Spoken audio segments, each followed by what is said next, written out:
শোনো বাবা, কি করো? এই বেগুনের ভর্তা?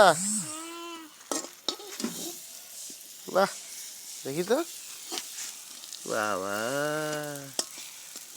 ভালো করে করো, ওটা খাই তাড়াতাড়ি।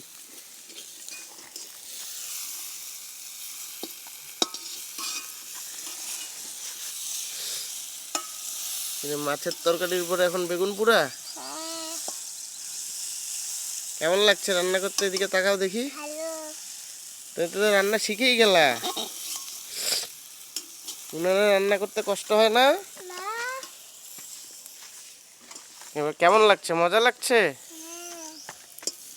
বাবা, সোনু বাবা কি সুন্দর রান্না করছে দেখি।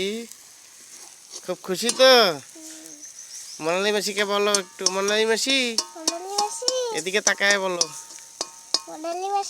আমার রান্না দেখো, খুব ভালো হবে। এদিকে দেখে তাকায় বলো, তাকাও। বাবা, ডিস্টার্ব করো না, এখন আমি রান্না করছি।